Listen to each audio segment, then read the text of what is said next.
Yeah. All right. Man, oh man. We back for another episode of Straight Politicking on All You Suckers. And I'm sitting here next to Spider Loc, the most easty, and my boy Munchie B, the mayor. And we apologize for skipping last week, but we're back to bring you some fire. How are my brothers doing? Abundantly blessed, man. Gratitude is the attitude as always. Jeter. You beat me to it. That's a good one. Jeter. I'm great, man. Just cooling and shit. Yeah, hey, when I've been watching Spider on the black box, I was always mesmerized by all the acronyms. And I used to say, I got to get an acronym, but I ain't never got one yet. I still ain't got one. I'm glad you're thinking of that. I was thinking of getting me one. I like Jeter. I appreciate that. Appreciate that, man. Gratitude is definitely that. You had another one too. What was the other one you got? Baymack is definitely one. Here's one. About your marathon at all costs. I like when you always say, on all my Locs, loved ones, everything I ever lived in. I lived in. My daughters. They say it. Okay, everything I love, you fucked me up. Yeah.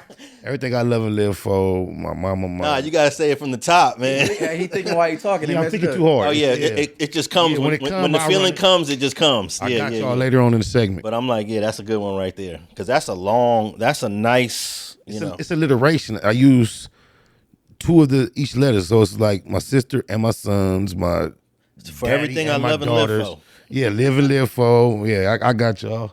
Salute to that, though. And I have never managed to come up with something over all these years, from doing Gangster Chronicles to doing Streets and Scholars and now Straight Politicking. But we straight politicking on All You Suckers, because a lot of you suckers be listening and watching, and y'all be reacting and kind of get it a little bit off. Mm-hmm. But that's okay. Hopefully next week we'll square some of this away. But let's see. Let's start off with, we were talking about this young boxer from L.A. That got shot and killed. It's my family member here in L.A. And you have some ties to this person named Mylik Birdsong. King Mylik, man, Lil Vibe, man, rest in peace. He up out the jungles, West Side, Los Angeles.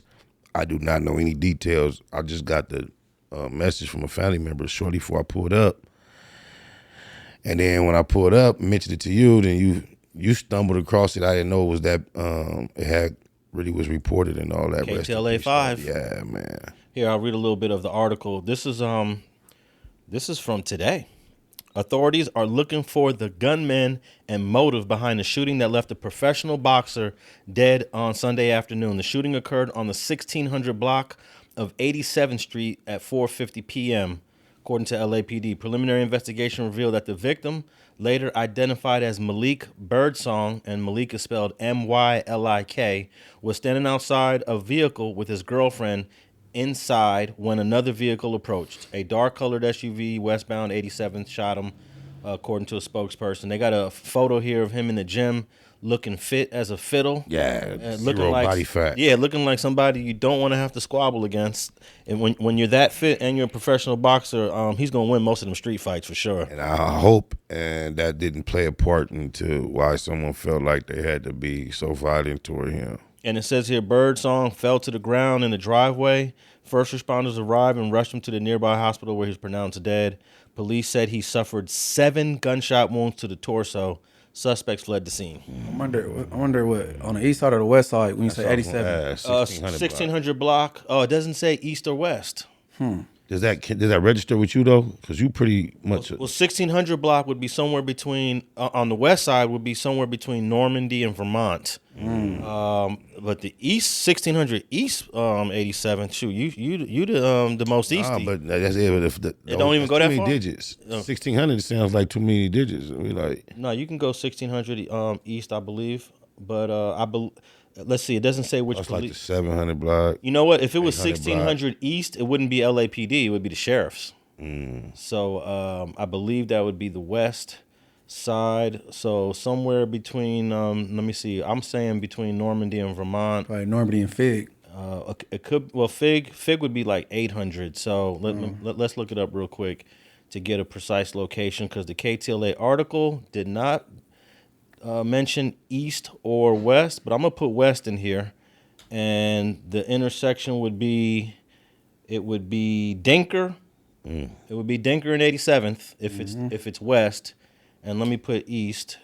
And if it was the east side, that would be somewhere between May and Compton. May is in 8-9, right? yeah. Right by that park. Washington Park. So it would be somewhere. It would be a half block from May if it was 1600 East 87th. I doubt it was the East. Yeah. Just based on Hey, you was close when you Plus- said between Vermont and Normandy, though. Yeah, and plus I believe. that's what we got for that. Do you know if Century. if that area by May is policed by the sheriff? I believe that's sheriff. It is. Okay, so since this is an LAPD article, I'm gonna go out on a limb.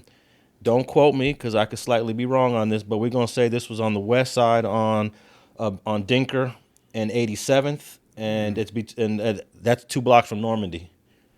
So there you go, and that would be in the A trays actually, if that was if it happened on the west side. That's a block from Normandy. Well, yeah. Well, Halldale is 1 block from Normandy, so it goes Halldale, and then it goes to Dinker, going west. So man, rest in peace to Mylik Birdsong. Do you know how long he's been a professional boxer? I don't. Let's look it up. You know, my favorite website for boxing, because boxing is one of my favorite pastimes, is boxrex.com, and we're gonna see if he's in the database here for boxing. And there are a lot of Birdsong, so I'm gonna have to put his full name in here. But then the photo they have of him on the KTLA website is him in the gym. Ain't that something? Is it this photo? Nah, it's another one. Bro was pretty nice. He was 15-1. 15-1. Damn. Welterweight.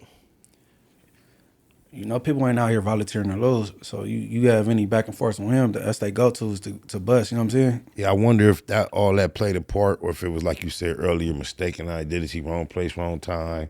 A random act. Yeah, well, yeah, that's unfortunate. He had he had 17 fights. He was 15-1 with one. I think that's a draw. 1 draw, 1 knockout, 15 W's. 10. He got 10 knockouts out of them 15 wins. And his one loss was he got KO'd once, but that's okay. 15-1. It looked like he had a lot going for himself. Once you get to 20-1, you start now getting on that level. You start getting to that next level. Although we do know somebody that was like 20-1 and pretty much never got to no level. I don't know. I thought you was gonna bring that. The first thing I remember is this dude coming on the platform talking about album 21-1, and I'm at the top of this Boxing game. Yeah, top of the boxing game. I wouldn't even be entertaining this conversation, but the big goofy nigga spoke on me the other day, man, out of nowhere, man. Big goofy ass. God, that's crazy.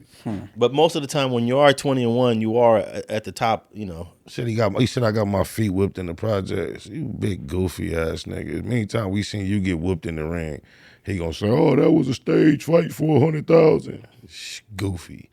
All right, rest in peace to Mylik, and unfortunately, somebody didn't want to go toe to toe with him, and getting shot 7 times is unfortunate. I hope he What can you hope? rest easy. I hope he rests easy, and we just pray for his family and loved ones. And the fact that the female was present, all type of questions run through my mind, man. Well, we don't want to get into no conspiracies. We always blaming the chick that was present. Yeah, when the brother gets killed. And condolences her way since Yeah. she's supposedly a loved one. Yeah. All right. I wanted to move on to this case out in St. Louis, Missouri. I think, Munchie, you put me onto this a few days ago. Marcellus Williams. I didn't know a whole lot about it, but I was very surprised and shocked to learn these 2 facts. One of them was that the prosecutor, a prosecutor, not the prosecutor, but a prosecutor, was considering the legitimacy of the case when he was found guilty of this murder back in the 90s. And the family of the victim had a lot of questions on Marcellus's guilt. Right. That is, they want anybody just to go down for it. They want real justice. You know what I'm saying? So when the family say they didn't want him to die or whatever, and then you got the prosecution, but the higher circuit court and then the governor, like whatever it is, what it is, that's toe up.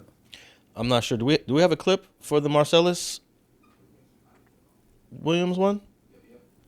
And in just the last hour, Missouri executed a death row inmate named Marcellus Williams by lethal injection.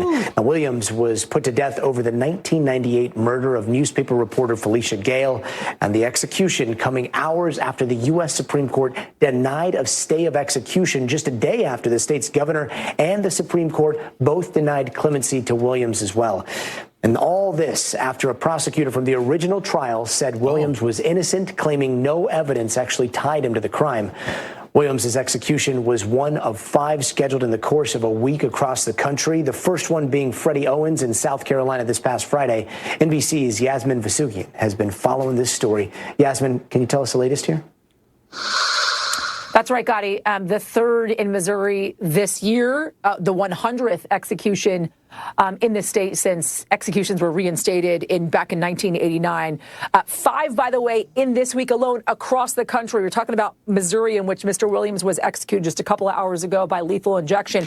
Alabama as well, Oklahoma, South Carolina, Texas. The timing of it all, right? You ask, why are all 5 of these executions happening in this week alone, is really just happenstance in the decision-making process by some of these kind of state Supreme Courts. I will say, though, the argument that was being made by Mr. Williams' attorneys to the Supreme Court to, in fact, stay this execution was waiting to a decision till a decision was made by a similar case as they saw it that was going to be argued in front of the U.S. Supreme Court on October 9th. A statement that was made by the Innocence Project saying this, and I quote, "This closely resembles that of Richard Glossop, who remains on death row in Oklahoma because the state court similarly refused to accept the state's confession of error." If you remember, just yesterday, the state... But it's the original prosecutor. I thought it was just a current prosecutor. That makes it even more of a statement. That's crazy. Yeah. When the prosecutor that put you there saying, "Hey, I think we might have made some mistakes," but you know, the Supreme Court was this? I'm not sure if this is the U.S. Supreme Court or was this the Missouri State Supreme Court.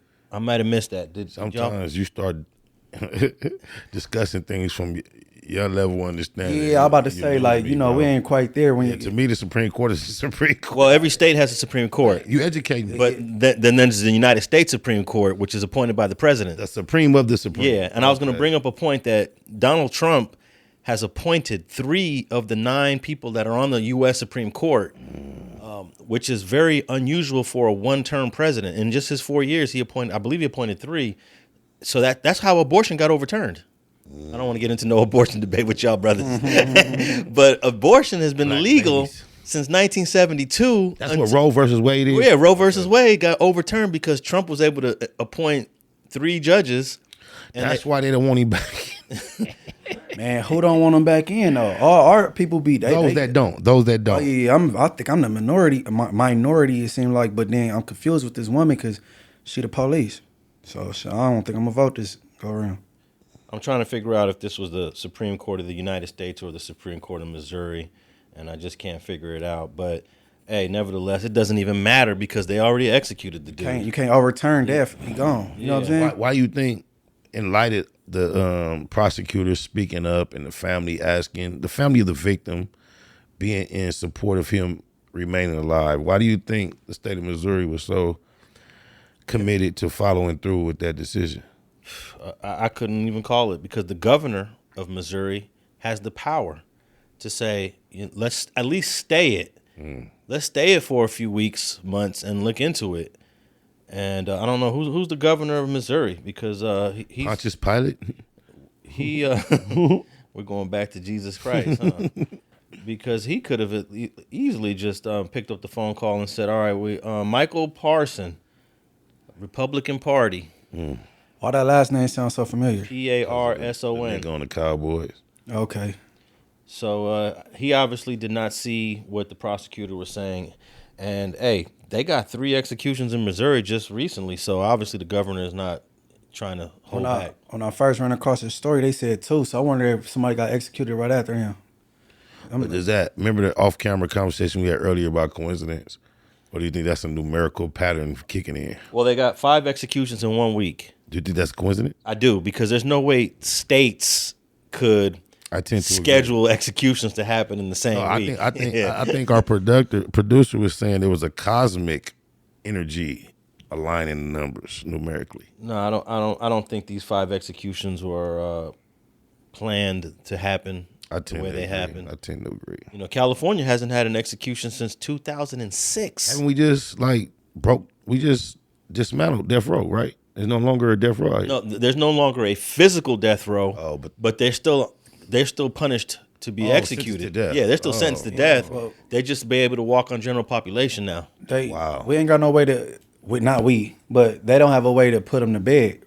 So when they come up with another method, then they go get back to the death row thing, right? Well, that's because Gavin Newsom, the governor of California, he's against the death penalty. Okay. So he's been the governor for I don't know how many years. So we're not ever going to get an execution under his watch. He's alive. Yeah, while he's still the governor, it ain't going to happen. So they killed the Crip and then let him take over. Yeah, they killed the Crip. Who was the governor? I believe that was Arnold Schwarzenegger. Yeah, which was bizarre because Arnold and Tookie crossed paths. Yeah, I don't know if they buffed together. Well, I heard. I heard, but they crossed paths at some point at Venice Beach.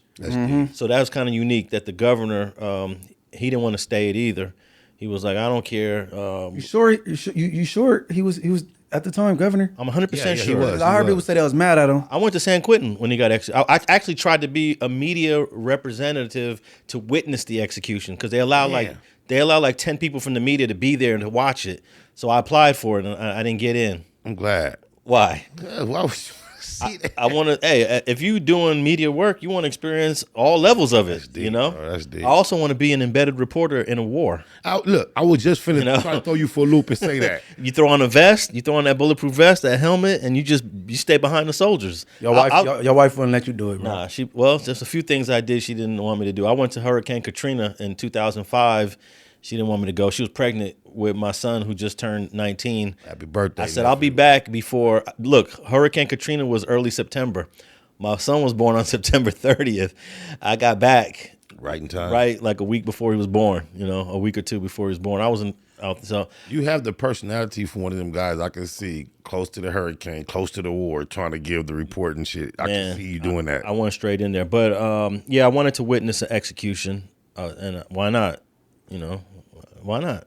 You're coming across extremely morbid, bro. I just want you to know that. But you have to see what the state is doing. You got to be able to say, to be able to eloquently speak against or for something, you're in a better position if you've witnessed it. Well, I saw Mr. Williams, Marcellus Williams' son, speak out. I guess he witnessed his father going to the chamber. Mm-hmm. And he said he was proud of the way he held it up. He said he didn't do no crying, begging, pleading.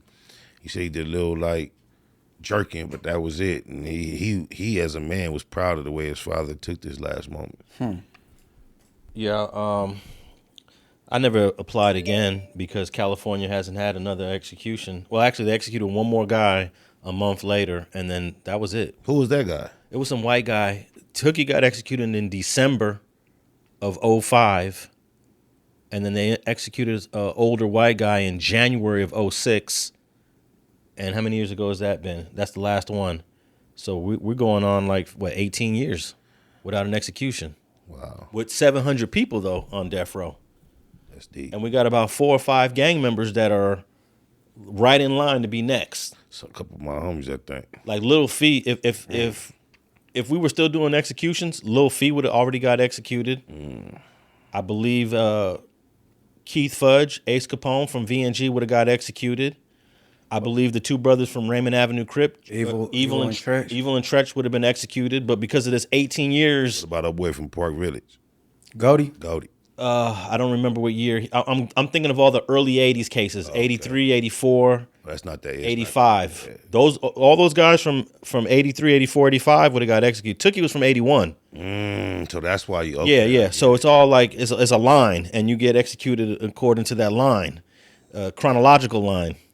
So everyone from 83, 84, 85, that's Lil Fee, that's Keith Fudge, Ace Capone, that's Tretch and Evil. they would have all been executed by now. Yes, I remember being young, come up in the game, and I used to just say randomly, man, before I do life, man, I'd rather do death.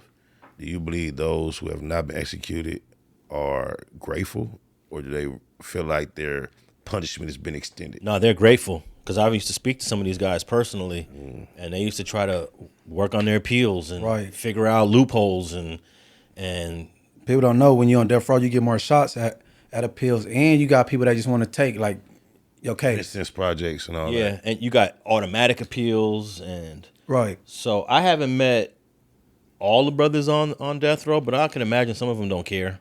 But the ones that I've actually had a chance to communicate with and talk to and meet some of the lawyers, they be fighting for their lives. Mm-hmm.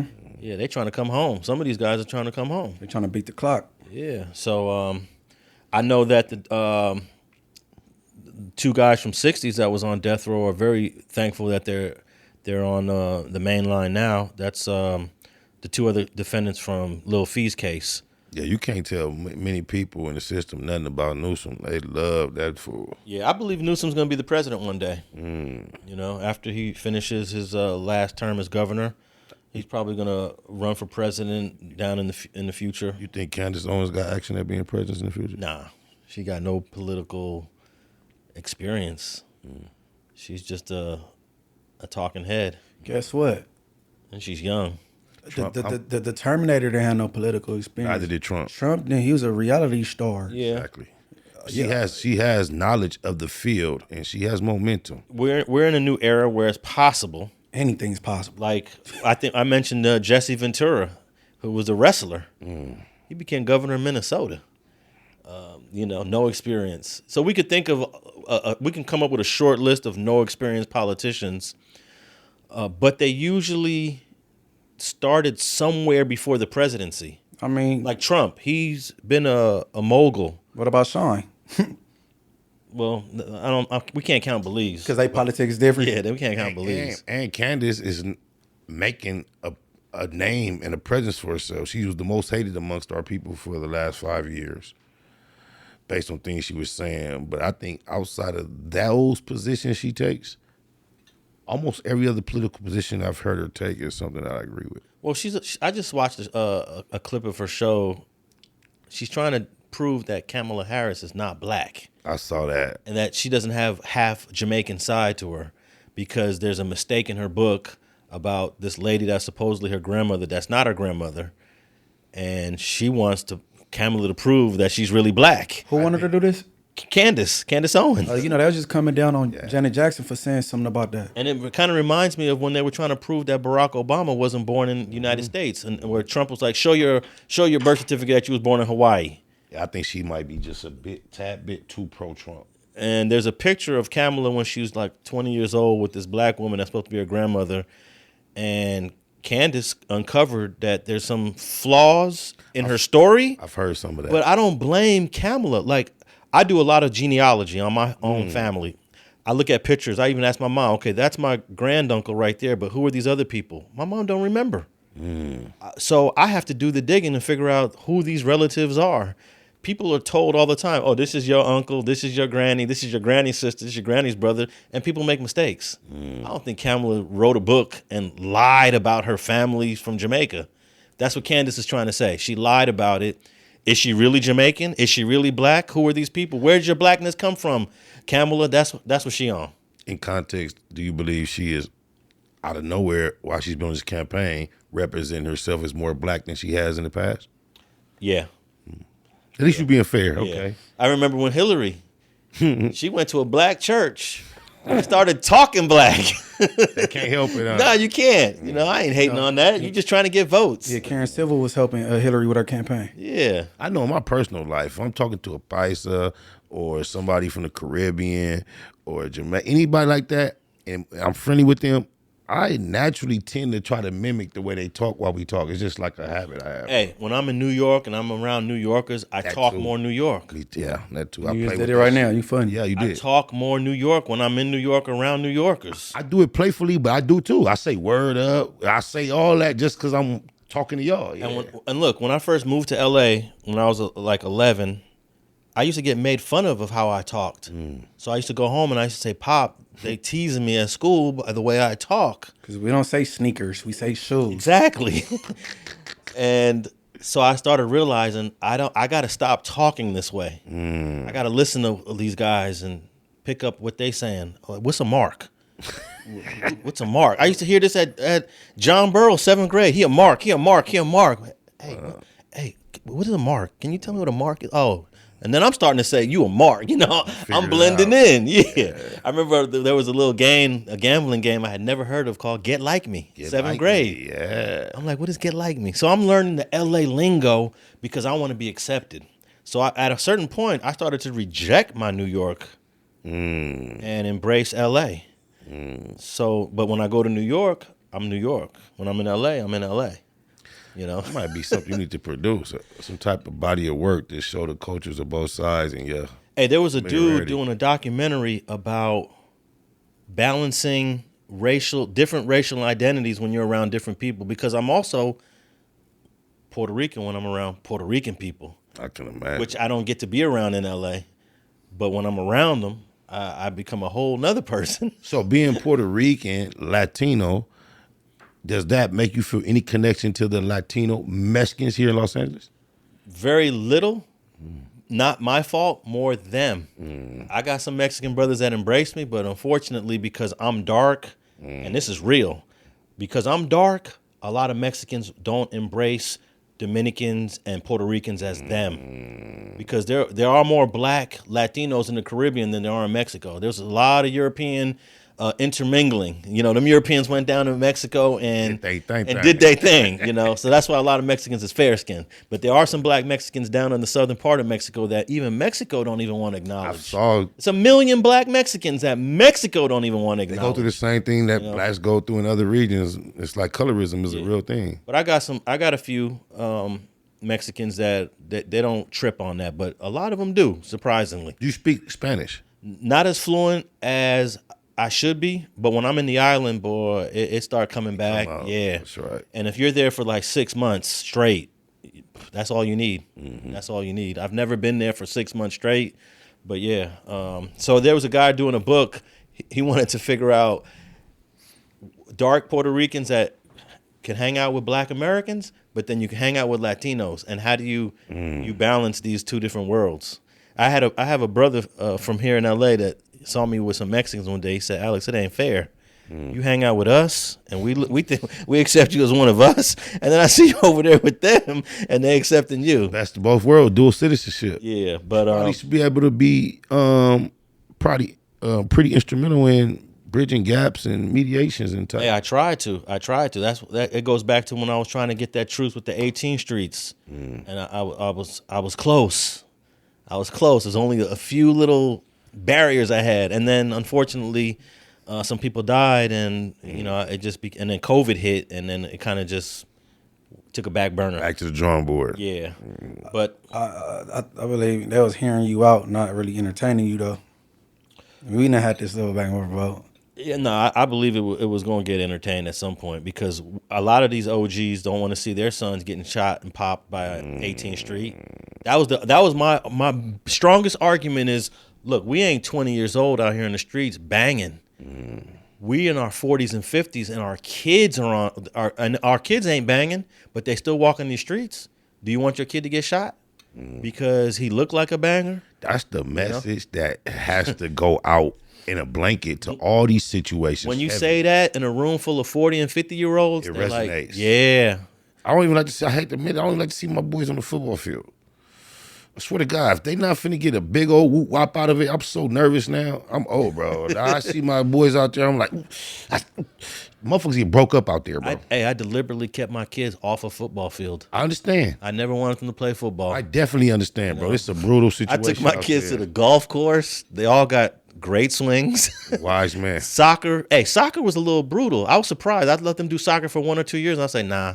They was getting concussions and getting kicked, and my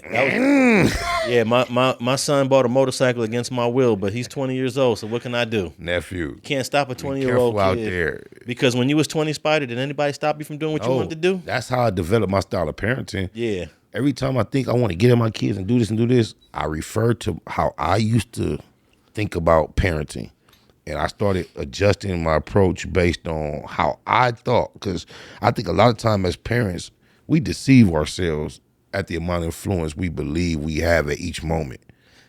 And I think sometimes I've learned to we are humans. Our children are less of a possession than we imagine them to be at times. And I know for a fact nobody was telling Munchie B what to do when he was 20 years old. I think Munchie still feel like That's why I can't really like agree with think back how he. I don't know, but I used to look at me like your friend is trying to give you some good advice though, because I was a young parent and we still close in age right now. You know what I'm saying? Yeah. So don't. But I'm sure when you was 20, you did what Munchie B wanted to do. 15, 16, I was doing what I wanted to do. Exactly. So I was never like, oh, what my mom, my daddy said. So that never was it. So I don't never try to trick myself and think that's what my kids are going through when they make decisions. Even though they might, I don't assume it. And look, my son got into a motorcycle accident. You lying? How recently? Gotta be recent. A week and a half ago. Wow. The car hit him. His bike is currently not even functioning right now. He got off with small abrasions. And I'm still interested in the sport. Yeah, he already ordered all the parts for his bike.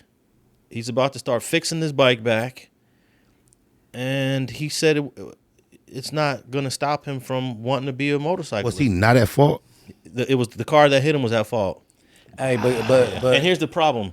Before you say what you say, Munchie, my son was splicing lanes, which is legal in California. I never understood why, but yeah.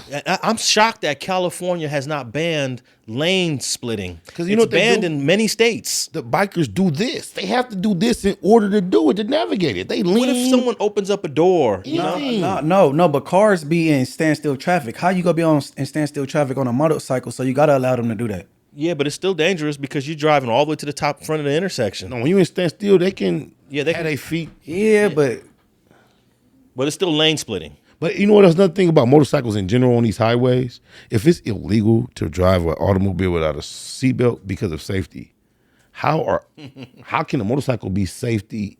How can it be safe at all? It's definitely, but most motorcycle accidents happen by fault of the car, not the motorcycle. That's why I feel for nephew so much. I had a DUI and they took me to the morgue, the LA morgue, as a part of my for a ham class. And when I went to the morgue, not only did they show us a lot of results of accidents that happened because of intoxication, they showed us a lot of accidents that happened because of carelessness and just speed. And motorcycles, they showed a lot of graphic content that's just rushing my brain right now. Well, the accident my son had was a result of him lane splitting and then a car making a turn that didn't see him because he lane split.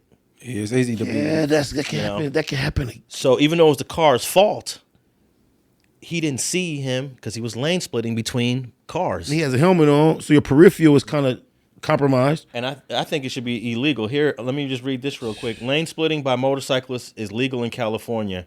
Intentional blocking or impeding a motorcyclist in a way that could cause harm to the rider is illegal. Opening a vehicle door to impede a motorcyclist is illegal. But many states, it's illegal to lane split. Makes sense. You got to sit in traffic like everybody else. That makes sense.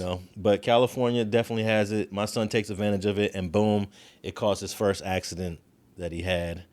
And I felt like so ironic because the last time I saw you, I saw him and he was looking like Knight Rider, and I wasn't sure if it was him. I said, "Was that your boy?" You like, "Yeah, he will." And that happened since then. Yeah. Wow, that happened since. It probably happened maybe a few days after that. But about to say, when they riding these bikes, it be more of it's a passion, you know what I'm saying? Because this ain't they everyday vehicle, so they put they all into this bike, and they ain't gonna give it up that easy. No, they're not. I remember having FG on Streets and Scholars. He bought him a Harley, and he says it's a very exhilarating feeling when you're out there on the highway and you riding. There's a level of freedom that you feel when you're on that bike doing whatever 60, 65, 70. That nothing else brings you that feeling. And I can imagine, and I just want to shout out my pops because I remember he was a bike motorcycle enthusiast. But once I started, I never got to ride on the back of his bike. I was so little, I was still riding on the front where he's But when he saw how much I started liking motorcycles, he gave them up just because he didn't want me to. I understand why, and I'm so clumsy. One of my phrases I often use is, "That's why I don't ride motorcycles." Every time I do something clumsy, I say, "That's why I don't ride motorcycles," because I know it's gonna be a wrap. All right, man. Let's I want to move on to this Kendrick Lamar mural, since we were talking about Latinos and the Mexicanos here in L.A. We did a whole little segment on the defacing of the mural, and the main point that I brought up was that I was surprised that not too many Latino-based channels had spoke on it. And since then, well, American Cholo said he did a video about it previously. I was unaware. And then Dubs did a video about it. 2 Latinos. Dubs is from the Santa Barbara area. American Cholo is from the North Hollywood area of L.A. County. Is Santa Barbara considered Northern California? Yeah, no. That's still Southern California. Okay. Yeah, Santa Barbara is Southern California, but it's north of us. I believe Ventura County. Yeah, it's the next county above us. Okay. Going northwest. A few hours though. You can get to Ventura in 1 hour from here on the 101. Yeah, 1 hour to Ventura, and I believe he is from what city did I say he was from? Ventura, Santa Barbara. Santa Barbara. You can get. I know. I used to drive up to Goleta, which is the college portion of the school in Santa Barbara. I think I used to get up to Goleta in about an hour and 15, an hour and 20 minutes when I was in my college days. But yeah, we have Dubs and American Cholo have both spoke about this topic of the mural being defaced by, I don't want to say an individual. We're gonna hear a clip where individuals emphasized. I'm gonna say it's defaced by Tortilla Flats because somebody was behind the camera, somebody was writing the graffiti, somebody posted it on the internet, and it had to be signed off by multiple people before it got to our eyeballs. Whether it was signed off or not, that action represents the whole It does. community. It represents a collective. Yeah. And What you mean signed off? You think people get permission to go tag? well, not necessarily permission, but Not in particular. But when homeboy behind the camera and homeboy with the spray can went back to wherever they went back to, everybody was high-fiving and laughing and promoting and potentially and was a approving conversation about should we or should we not post it. Yeah. Potentially there was a conversation. Yeah, it could have been. So before we get into the conversation about it, we're going to play American Cholo's clip first and hear what he had to say about it.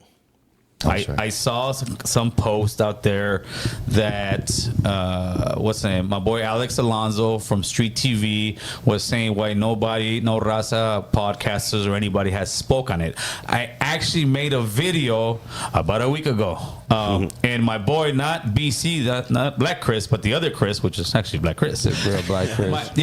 My boy Chris. That'll work right there. Twice as long. It's been 2 years. I still can't Okay, get it so done. as you can see, so now I can clip this one, right? Okay, cool. Or somebody.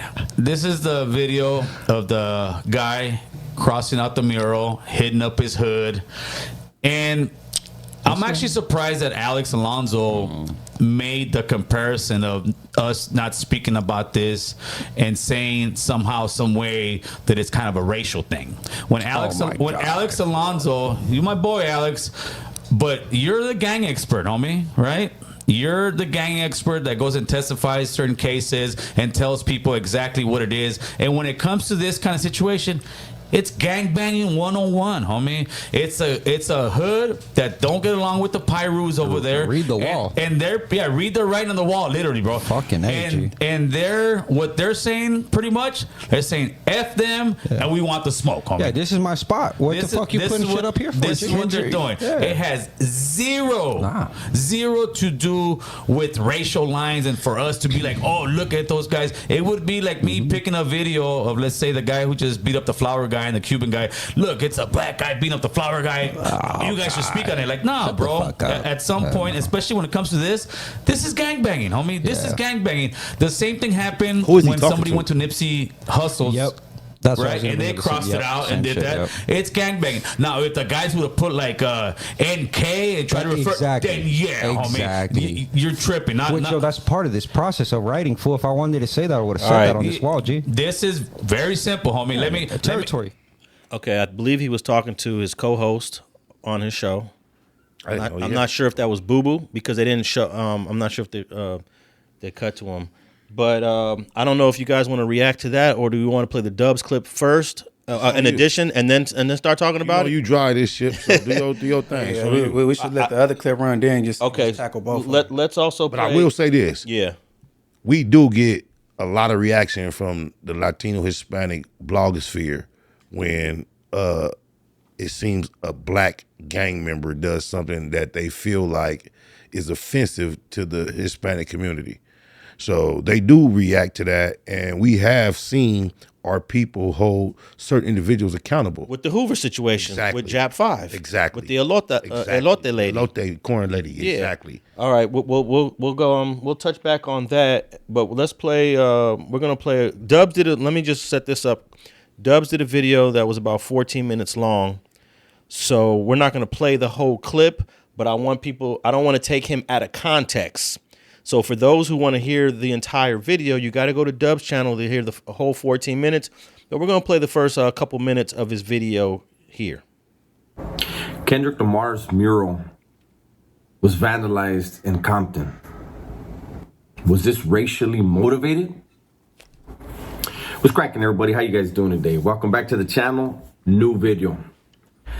So it's been about a week, I think, where I've been asked by a few people in the comment section, when are you going to speak on the Kendrick Lamar mural being defaced?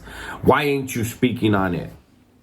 And honestly, this morning, I finally remembered to go look for it. And as you can see right here, I'm going to let it play.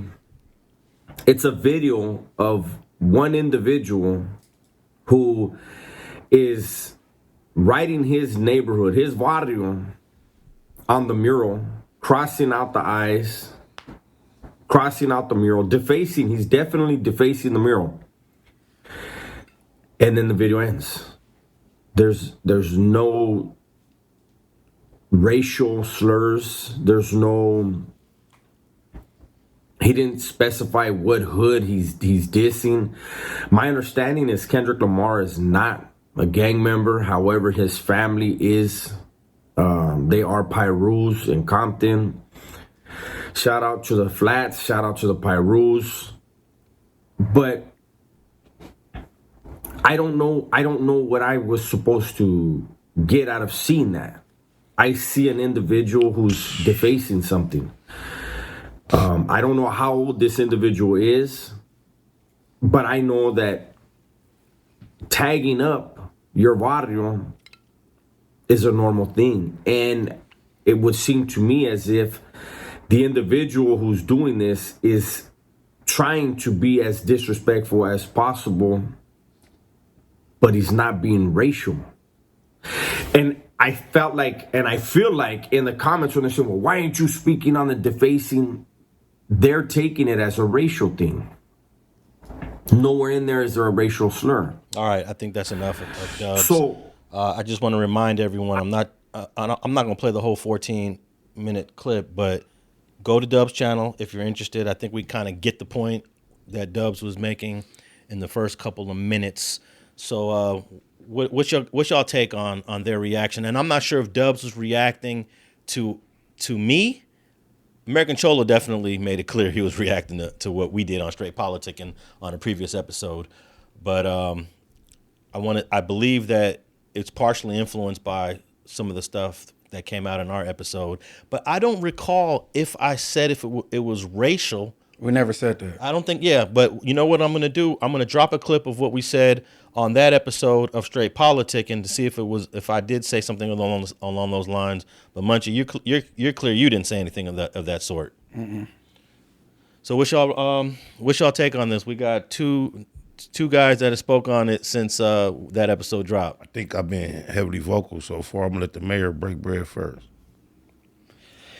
Man, Spider did some content that ain't came out. I got you.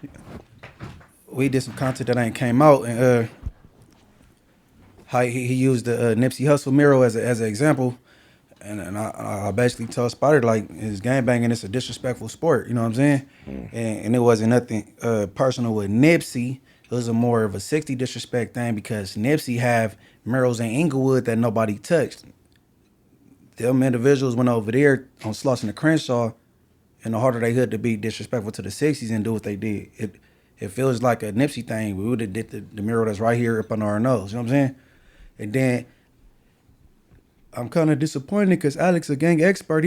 But if you know, then you know in Compton the T-Flags, they got a reputation for being racial. So I can see why somebody say it was racially, you know what I'm saying, influenced because everybody know that Compton T-Flags is racist. They NK, you know what I'm saying? Mm-hmm. But me personally, I'm just being optimistic when I'm saying both sides. But I think it's gang banging. Like I think he tagging. That's what gangbangers do, especially Hispanics. They love to grab that spray can, and he got an affiliation with the Pyros.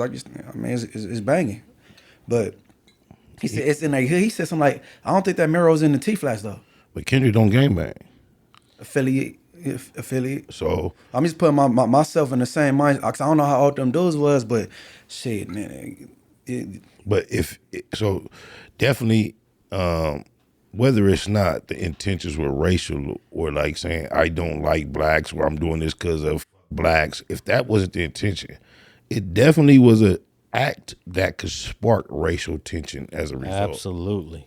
And I think the responsibility of the bloggers that have established themselves as grown men on the Latino side, seeing this, expressing that would be what we perhaps would assume you individuals would have done. Not that the intentions of the individual was trying to start something racial, but just recognizing the potential of racial collisions as a result. That's all. Yeah, and it makes it difficult for me to argue with someone like Tariq Nasheed saying that, hey, we have potential for black-brown coalition building in Los Angeles, but when you see something like this, and then you see a lack of response from La Raza, from the Mexicans, Tariq is absolutely right. Just think about how loud even though it was one individual, look how loud the message was when they felt left out at the Kendrick pop-out thing. That was a wave well felt online. We knew that there was a Latino expression of we felt we weren't included. Now, when this racial issue in Compton pops up, Kendrick's name is still involved, I don't see anybody even showing interest in the subject to even have the conversation until you mentioned it, and we got this response. I don't even see anybody reacting to it at all. But Munchie believes it's gangbanging. I don't believe it's gangbanging because I personally don't look at Kendrick Lamar as a Pyru. Hey, maybe he's affiliated. Maybe he grew up over there. I don't know, but I know his public persona. He never says Pyru in any song. I said that before. Let me just finish this part. Right, he don't gangbang in any songs. He don't claim Pyru. He don't represent Pyru. So I think he is an unfortunate target to now say it's a Pyru thing. So let's cross out Kendrick Lamar. I think he's a non-affiliate, and it's different from an A-Trade defacing Nipsey Hussle mural. Yeah, it's just like saying, hey, you walking home from school, you don't bang, but your big brother from over there, and I know you a little kid and you a square, so I'm gonna kick you in your ass. Go tell your brother I said that and fuck his hood. That's the equivalent of defacing a non-affiliate who has ties to a gang. And also, I don't know how widespread Tortilla Flats beef is with the Pyrus. I do know they write PK, huh? They write both. PK, CK, NK. Okay, because it started off in 98, it was just Tortilla Flats and Fruittown. Then it went from Tortilla Flats to Treetop. TF versus FT, that's D, go ahead. And then I guess it spread to the other Pyrus in the area. And let me also say that Tortilla Flats is probably one of the most known anti-black gangs. And I'm going to post some photos of N Killer, and they'll spell out the word Nigger killer.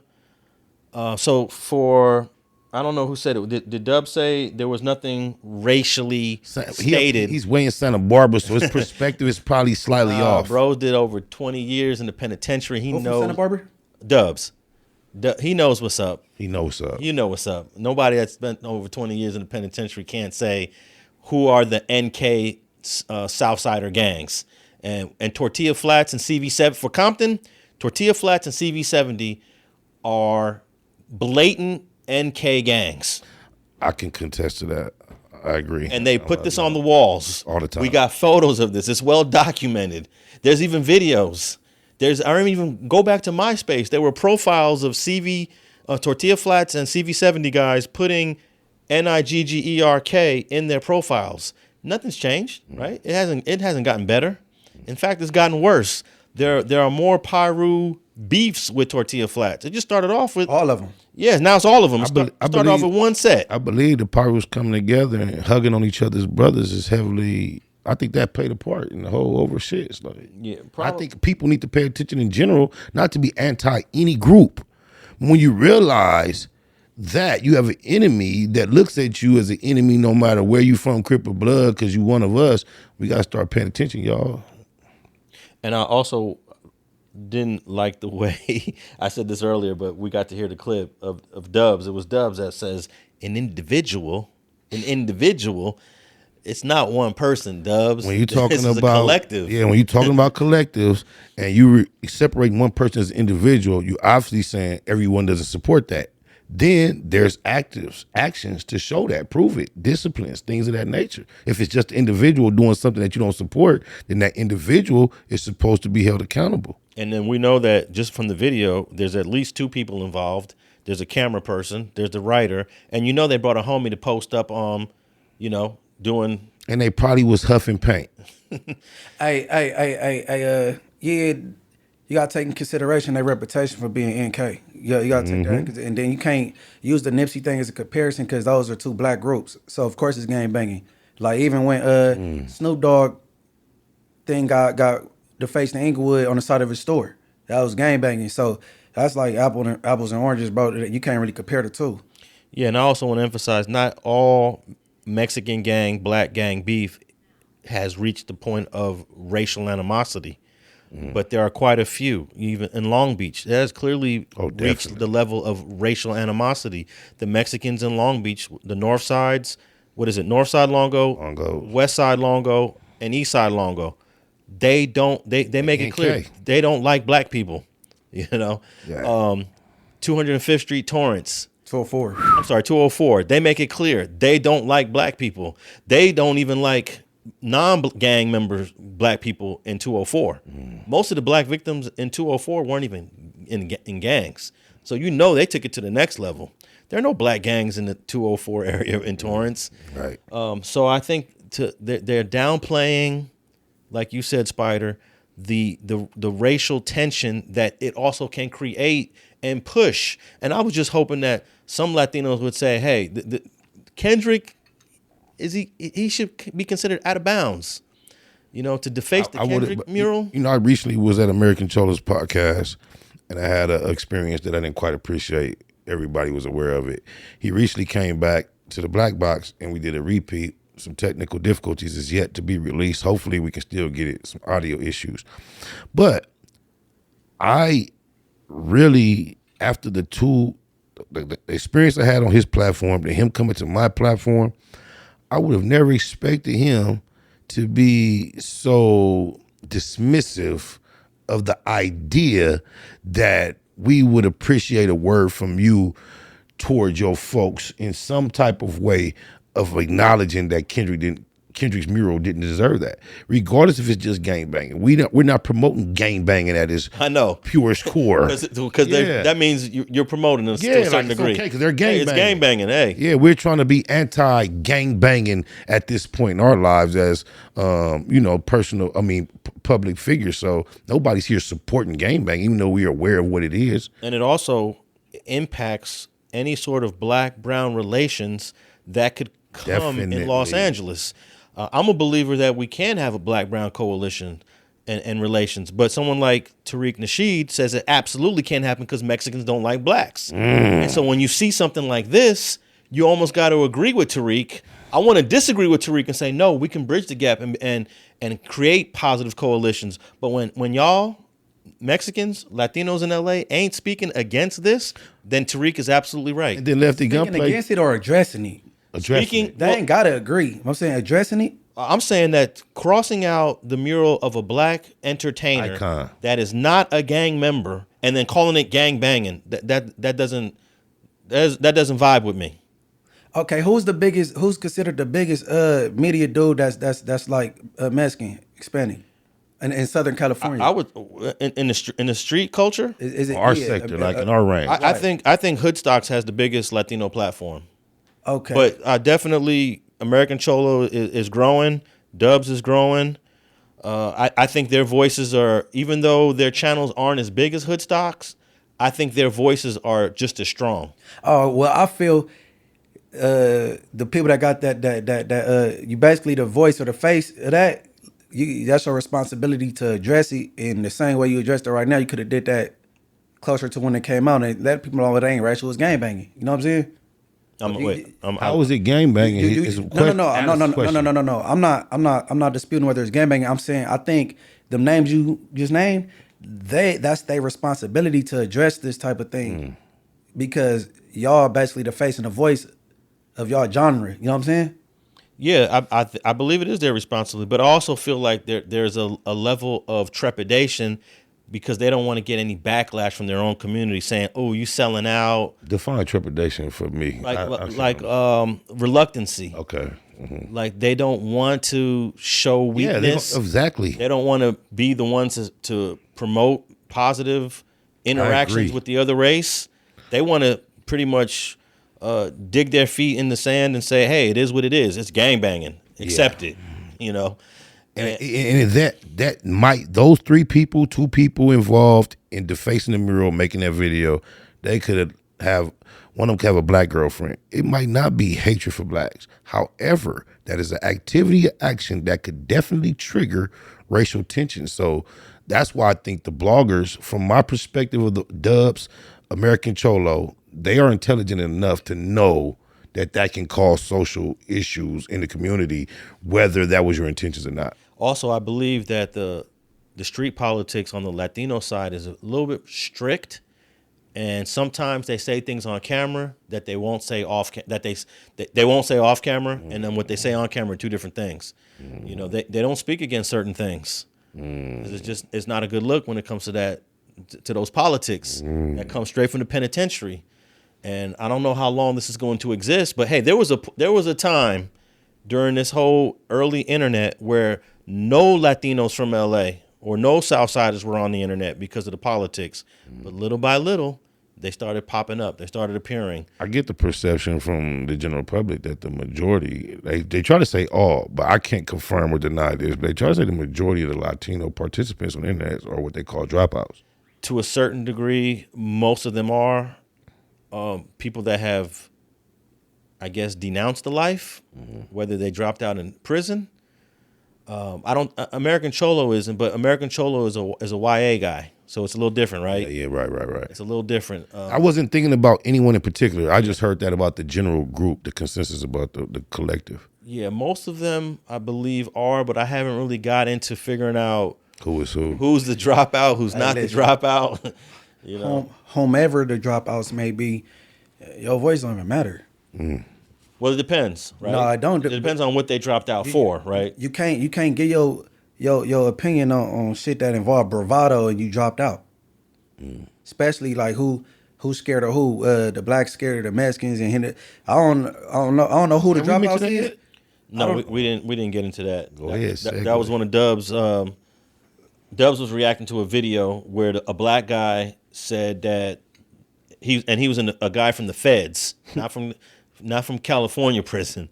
So the guy that did time in the feds, the black guy, he did a video basically saying, yeah, the Mexicans be running the show and we do be scared of them sometimes. And then Dubs played that as a way to prove a previous point I believe he had made in the past. But he was also very careful of saying, I don't agree with everything that this black guy is saying. Running the show is one thing. The people who are not running the show being afraid of those that do run the show, that's two different things. And plus, this guy was in the feds, Dubs was in the state, so it's two different institutions. My experience in the state, they do be having a gang of Jews. They be having shit moving. Yeah. For up top bot, whatever reason, can't speak to why or what. But fear, a black man being just afraid of the man that is not black, that doesn't really exist anywhere. I think anytime numbers become a situation where you have to be wise, if it comes to being survival, you have to be wise how you move. But as far as a black man being afraid of another man, I am not familiar with that. I've been out here all my life. I've been jailed with blacks. We've been outnumbered. We whisper, we talk, we plot, we plan. Fear is not something that never comes up. They got the numbers. They the majority, and the Southern they got more structure. Mm-hmm. But the scared of that's that individual right there that was in the feds. I don't even know nothing about that dude. Maybe he was spooked. I don't know. It's a lot of people that you know what I'm saying, lay down in riots, Hispanics and blacks that don't even participate, be somewhere behind a bunch on a high. But to say the whole demographic is scared, that's out. Even American Cholo, when I was on this program, I was asking him on this platform, I'm like, why is it that you guys have this understanding that y'all won't give a black man no fair fight? He told me it's because all our lives, for generations, we've had this complex about the big black guy that just intimidates and beats everybody up. So where does the fear come in if you guys are sticking together and doing all you can because you are fearful of the intimidating black guy? That's what American Cholo said. And let me just break down some statistics here for the CDC. The CDC is 44% Latino inmate, and it's 28% black. So I don't know what yard. I don't even think, and it's been like this for the last 20 years. I don't know what yard where blacks are the majority. There isn't. Especially level 4 GP. Where are blacks the majority? We're talking about High Desert. We're talking about Pelican Bay only got one GP yard now. High Desert. Where else? I can't think of one yard in the entire 30 plus prison system where blacks would be the majority on the yard. I think you're making this point about something you haven't mentioned on the podcast. I think we talked about it off the podcast. What was said? Why are you saying that? Who said what? Well, I believe that saying the numbers is important because I just referenced that. Yeah. You said it? Yeah, he said something about numbers. Yeah, I said they the majority everywhere they we definitely go. are, but somebody, remember on the other side, said something about the blacks were deeper or something. That's what made you first. I believe that Dubs did a reaction to the Pelican Bay riot of 2002 or 3, whatever year that was. And I think he alluded that there were more blacks there than you can see in the video. But you said it's been like that for like the last 20 years. It's been like that since like the late 90s. But that's about the math, the last 20 years. So in 2002, there may have been a few more yards where we were deeper at that time. It's been 20 years now. I don't think even back then. But I'm just saying, you said yourself 20 years. Yeah. 2002 is 22 years. I could even look up the racial demographics for, previous years if there's people that believe that there was a time where in the last 20 years, blacks were the majority. And it's not being the majority in prison, it's being the majority on these yards. No, just as a favor to you, for Alex, you said 20 years. And then you said 2002. That's 22 years ago. Yeah. So there, you feel me? It's outside of or it's within the possibility, even with your parameters. I'm trying to see what year that Pelican Bay riot was. It was 2000. It was 2000. That's 24 years. Yeah. And even in 2000, blacks were not the majority in the CDC. I remember having a riot in the Supermax in the 8,000 floor after 800 floor. After we left, we already had a riot like on one of the regular floors. The 800 floor is the smaller units, right? Mm-hmm. So it was medical. But I remember the numbers was what I could recall, something like this: 48 Mexicans, 16 blacks. It was something like that, bro. Back in the 90s, nigga. I don't even think it was the 2000s. But you know what? I actually recall reading an article about this Pelican Bay riot where they broke down the racial statistics, and they said that the article actually said there were more Latinos on the yard than there were blacks. I believe it. So I'll dig that up. But yeah, this was in 2000, B facility at Pelican Bay, and I don't know how we ended up. We went from the mural to all of this. No, I kind of derailed it because Dubs is a part of the conversation. I believe that came from him talking about blacks being scared of the Mexicans or whatever. You know what I'm saying? Yeah. But that shit crazy. But I think y'all the face of the Hispanic community when these type of conversations arrive. I think y'all should address it, whether y'all agree or not. 'Cause just like y'all addressed it right now, y'all said it wasn't racial. And you know what I mean? Speak on it. If you go have a microphone in front of you, you know what I'm saying? Yeah, it's talking about one type of man or group of people being afraid of any other group of people. Show me the version of one of those guys pumping fear into another one of those guys. Because obviously, if anything of that is even being discussed, it has something to do with other than this guy against that guy. It's something else involved. Show me where there's just this guy just scaring this guy. Where in life ever? When does that happen? And I'm assuming both of these dudes been in prison before. Y'all didn't. One been in YA. Even better. That's better, yes. right? So the one been in YA. Well, Dubs actually, they both been to YA, but Dubs did a long stretch in a state penitentiary. No, all right. So more American Cholo. You a YA baby? It's more banging going on in YA. You got Hispanics, the Mexicans getting down with blacks there. So them T-Flax is racist, bro. They I believe the facing was gang motivated more so than racial, but that particular gang they own that. They're in K. They are. So you a YA baby, you in jail with them. I don't know if you was in Nellis, whatever, you know. But to sit back and just act like, oh, what do you want me to say? I don't know nothing. We could say that when the Elote man get beat up. That's not gang related. That's not racially. That's a broke motherfucker looking at somebody that they see as vulnerable, and they trying to take advantage of somebody they feel like can't defend themselves. They don't care what race they are. Just happen to be a race. But pressure's been put on our people to respond and regulate these type of situations. How you pronounce? You said what man? Elote, the corn man. Okay, but what about when the Hispanics robbed the Elote man? That's what I'm saying. Because it happens. That's my point. Or when they tax them. Here's another thing that nobody wants to talk about. None of the Latino channels will talk about when different barrios tax the immigrants, mom and pop stores, and tax the paisas that are out there trying to make money for their family, because that's part of the program. And I'm gonna sit here and say that part of the program is foul. I'm not gonna cross politics and discuss what they do amongst themselves. I'm not gonna do that. You just imagine a person selling whatever they're selling in a little cart on the corner of whatever street. You go to Alvarado and 6th Street, bro. They gotta pay. I get what you're saying.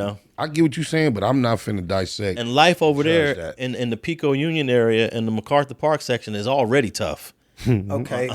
All right, so not to dive into their politics, but just to scratch the surface. So if the same the Paisas had a market and smacked in Inglewood and we taxed the Paisa, is that racial? Is it racial? Right. Or are we just getting our coins like y'all getting it?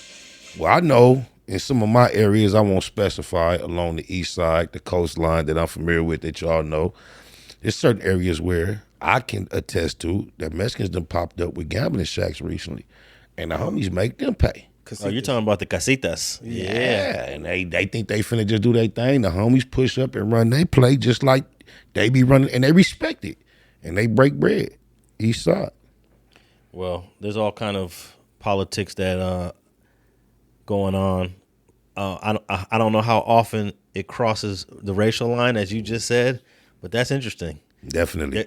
Basically, what you're saying is the Latinos have a casita in a black area, and everybody's making money. Yep. If y'all gonna keep doing this, it's gonna go this way, and it's gonna go like that. Yeah, they got them casitas everywhere. I remember years ago when Freeway Ricky Ross was in prison, he told me that he owned this parking lot or this vacant lot.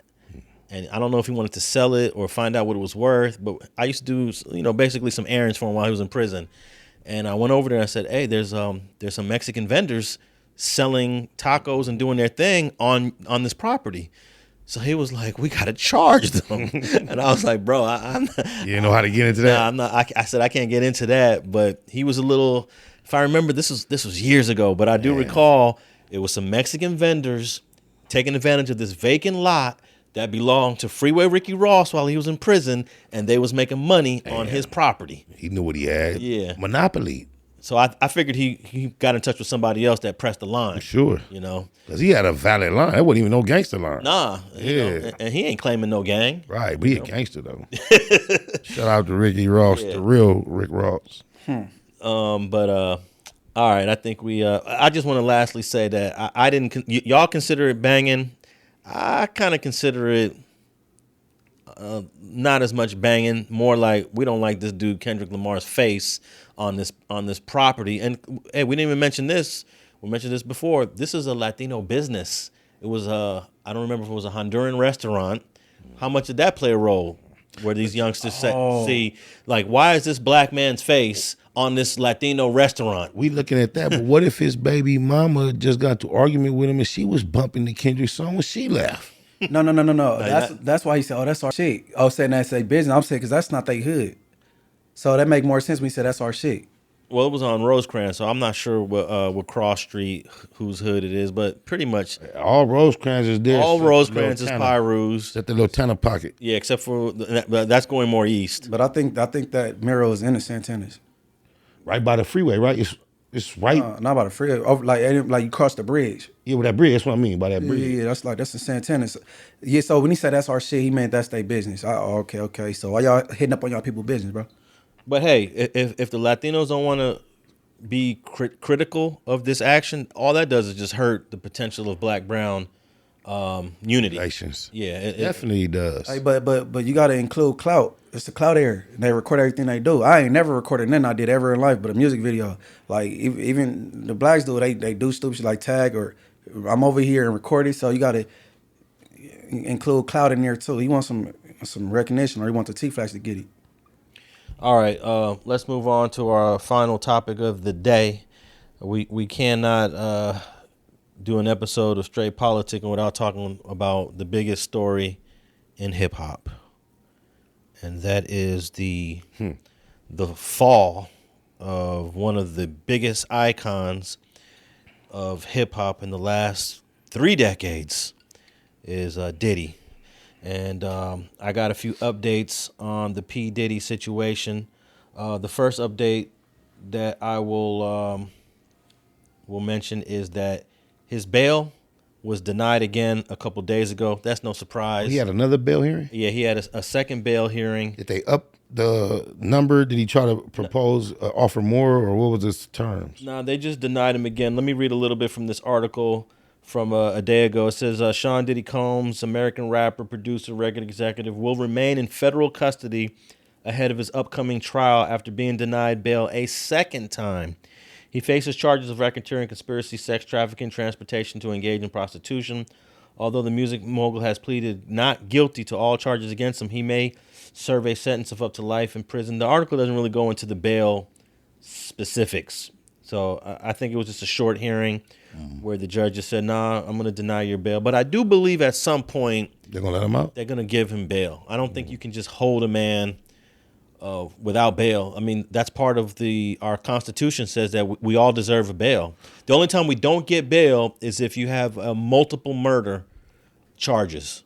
Even if you're charged with murder, you get bail. But what about the fact that they're saying since he's been raided in December, he's been actively involved in intimidating or attempting to coerce or influence witnesses? That's not enough. They always say that. They got to be able to prove that. Is intimidating witnesses one of the charges? No, he's not charged with So that. if that's not going to be sufficient to hold him for a long term, how is it enough to hold him temporarily? Well, they still have to have some more hearings. You're not going to get bail like immediately. Like with Keefe D. Keefe D had no bail when he first got arrested. They eventually granted him bail, but it took a couple months of the lawyers arguing. So his lawyers are going to argue this is not constitutional. He's not a flight risk.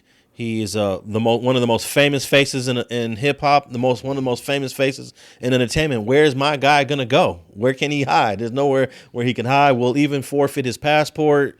we'll do this, we'll do that. And then at some point, the judge got to grant the bail. Didn't they submit all those terms initially and on the second and third bail hearing? I don't know. Unfortunately, they do not. What would you assume that they would submit up until this point? What would they argue? I don't know. They don't allow cameras in federal court, unfortunately.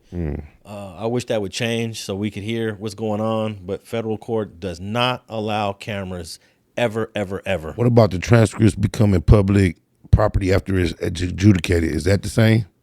The transcripts can become public record. Yeah, they become public record, but who's really getting the transcripts? You know, so I think Diddy will eventually get his bail, but as of now, this is the most time Diddy has ever served in custody. And what has it been, like 2-3 weeks? Yeah. Do you believe that if he gets bail, the term of that bail will be the last of his freedom? I don't think so. What do you mean? So you think he gonna beat it or not? I've been back and or he forth. gonna get out? I've been back and forth. I thought he was done for. I don't really think he's done for no more. You just gotta let everything unfold. You know, everything looked so bad in the beginning, and then I don't think. It's deep because to me it don't look that bad on him, Right. as far as the actual thing. So if they're this invested, to me it seems like they committed to get him for shit that don't look that bad to us. I want to know what's on the tapes versus baby oil. That's just not good evidence.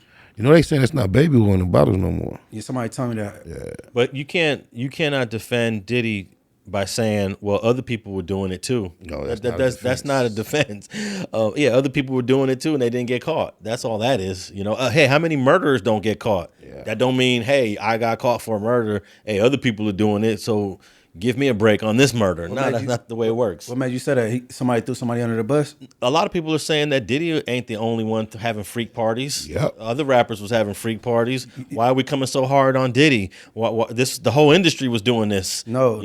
They saying that because it was a what you want to call like an evolution of this. You had Uncle Luke doing the peep shows. You had the Freakniks out there. Oh man, you got Easy. He had the wedding reckless parties. Luke and now Campbell. he having freaks off. Hey, whatever you call it. I thought Luke did the most freakiest parties. Yeah, with that shit in the background. The interview. He turned his parties into a TV show that was on cable. Girls was butt naked. Yeah, well, he was the first one with a advisory tag. Them or NWA. Was it Uncle Luke or NWA with the advisory on the records? Yeah, that's who started the shit. Uncle I Luke. never realized that. Yeah, but I'm saying you seen the evolution of the peep shows, the Freakniks, the wedding. Well, I think the wedding wow show was first with Easy. Now the freak offs, but underage women, that's the first with him though. They trying to throw some underage thing in with Puffy. You know what I'm saying? It's crazy that they can even be that involved in Puffy business when they send little kids to do drag shows for grown-ups in the same country. This is a crazy country. Well, it all started with Cassie. And when I believe Cassie wanted some money from Diddy without the lawsuit, and obviously she didn't get it. He didn't give it to her. Dummy. So she had to go through the court and make it a big public spectacle. That public spectacle caught the eyes of the federal government. The federal government sat down with Cassie, and then here we are now with this criminal indictment. And I guess Diddy didn't see what could possibly come from Cassie going public and making these allegations. And who knew that there was a video from several years ago of him beating the heck out of Cassie in the hallway of the hotel, which apparently was taken from his own property when they came there to seize his property, right? This dumbass did a video. Did he save that video? What, you talking about from the hotel? Yeah, from the hotel. He bought it from the hotel for $50,000. But the video became public, I believe, after the raids. Like he kept it. That means he kept it. Yeah. Bro, you're supposed to throw that out. But then his dumbass. He probably forgot he had it though. He made it. No, you're supposed to throw that out as soon as you get it. Destroy it as soon as you get it. It's like the murder weapon. You don't keep it. Yeah, that's the murder weapon. Destroy this, bro. ASAP. You know? But for the tricks and then the hoochies that's gold diggers, getting flued out is against the law. Cause that's trafficking. Cause if you getting flued out to me and I'm a little trick and you ain't that human trafficking? Well, I think it's human trafficking because Cassie was doing things against her will, right? And she was doing things under the influence of a drug that she didn't want to take. And you keep. So that becomes trafficking. We can't look at this like from our perspective, we looking at the way the extent that the law can be bent and what they're trying to do to him. I don't think this got nothing to do with. It's not literal trafficking. Yeah, it's not, bro. Yeah, it's not literal trafficking. It is trafficking, loophole trafficking. Yeah, there you go. Just like he's not a racketeer. Yeah. But he's done enough where it shapes enough where they can fit it into this format. Somebody else is mad at Diddy about something that had nothing to do with it. And I heard a theory that came across that Dr. Omar that he explained a theory about Diego and I heard that. the liquor thing and all that, and you know what I'm saying, he did a little timeline on it and he make a lot of sense. I heard that because Diddy thought that they was going they made his brand like a brand. He didn't like that, so he told a lot of their constituents. His constituents not to fenuck with them. And he made a lot of money messing with these people and then turned around and sold them. Mm-hmm. That's what Puffy did. And that's. Yeah, I think somebody pushed a button on Puffy to where it don't matter what he does. It's a rap. That button has been pushed. So that's a little conspiratorial. Well, I mean, his son, Christian, is under. He's being accused of the same type of activity, bro. He has a lawsuit, and he has people accusing him of drugging and mishandling and being all the same similar stuff, bro. Yeah. Woo! You know who's scared right now? You know who's scared? Jay Prince Jr. He's scared. He see the blueprint up, bro. Because he got a reputation for stealing pussy. Hey, we should all be scared. No, not me. When the federal listen, we should all be scared when the federal government can go 15 years into your past and dig up anything wrong you did and then create a loophole law to make that a federal crime. Because that's what they do. Hey, right? Hey, 48. It's starting to appear that the feds got a friendly competition with each other, and they want to take down rappers, and they got all these rapper ricos. It sounds like all these different agencies, different states, they got friendly competitions. Oh, I got to do YSL. Oh, I'm about to do this. I'm about to do it. That's just what it's starting to seem like. And before you know it, the feds are going to start coming after podcast platforms and YouTube channels. What's the first YouTube channel going to get indicted? Well, whether they get indicted or not, they already utilizing the content to indict other people and convict them. So that's where the podcasters got to be careful. Yeah. Nah, the interviewer got to be careful. You don't got to. Hey, the perfect person, the poster boy for how to shut your mouth is Pee Wee Longway. When he went on Vlad, it didn't work for him though. No. He got himself caught up on wiretap. Okay. He went on Vlad interview, and you associated with the Crips, right? Blue a nice color. Hey, here's a new rule.